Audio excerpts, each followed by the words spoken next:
il mio compleanno, caro chef, ti chiedo se ti va di realizzare la mia torta preferita. Io ho la Red Velvet. Per me, spero che insomma mi farai contenta, ma perché tu sei fantastico. Dice Chef Nunzio. Ciao belli! E ciao Chef Nunzio. Ai piatti di Chef Nunzio, io stasera non rinunzio. Patatine e baccalà, la mia casa è... Salve a tutti e ben ritrovati in questo nuovo episodio fuori programma realizzato in onore di una mia amica a cui voglio tanto bene. Sto parlando di Sasà93. Tanti auguri tesoro, è 100 di questi giorni. Lei ha chiesto di prepararle la famosa torta americana Red Velvet, una torta non semplicissima da fare ma molto bella, saporita e tanto nutriente. Goditi la tua torta tesoro e noi andiamo a vedere come si prepara.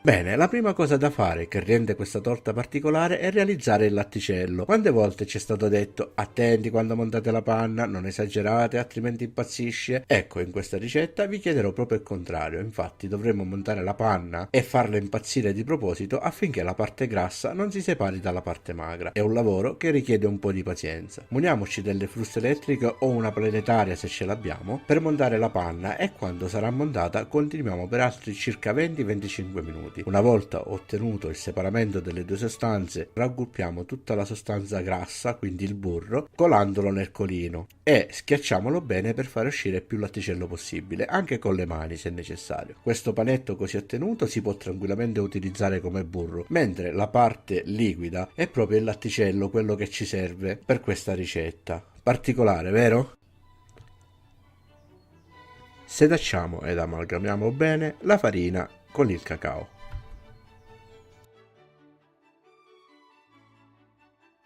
In una ciotola mettiamo il burro ammorbidito a temperatura ambiente, lo zucchero e con l'aiuto di una frusta elettrica amalgamiamo bene i due ingredienti. A questo punto versiamo il colorante e diamo un'ultima sbattuta veloce.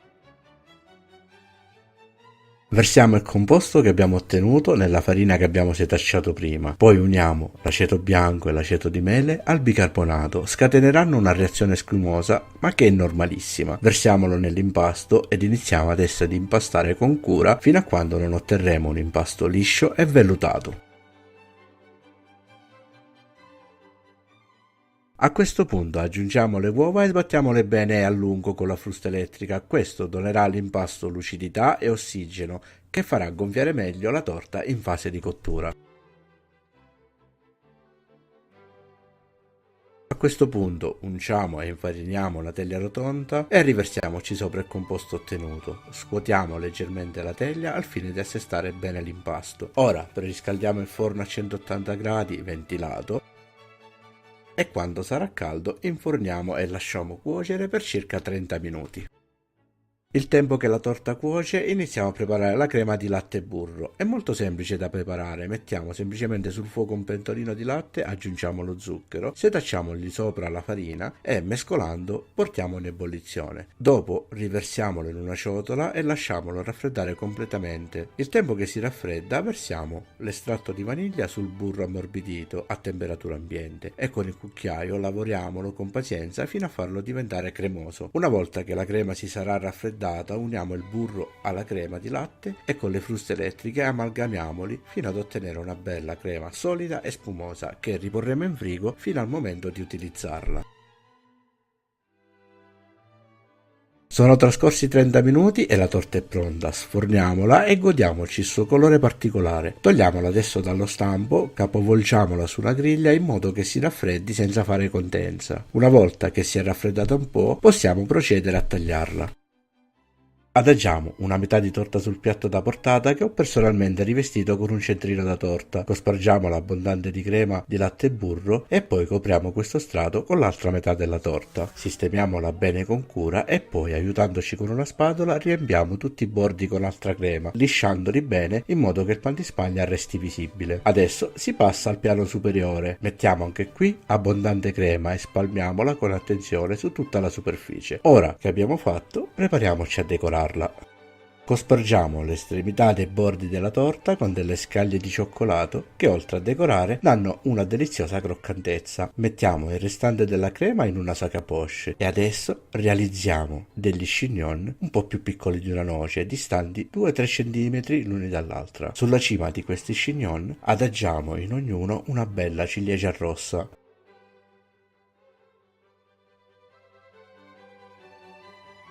Al centro della torta, con l'ultima crema, realizziamo una piccola corona e al centro di essa una bella ciliegia. Ora, tra uno chignon e l'altro, facciamone uno più piccolo, in questo modo. Ancora qualche scaglietta di cioccolato ed eccola qui, una torta molto particolare, molto impegnativa, ma dall'aspetto bello ed invitante. Prima di servirla è importante farla riposare almeno 10 minuti in frigorifero. Procediamo per il taglio per vedere quanto il rosso del pan di Spagna, quasi sanguigno, sia bello nel contrasto con la bianca e candida crema di questa torta.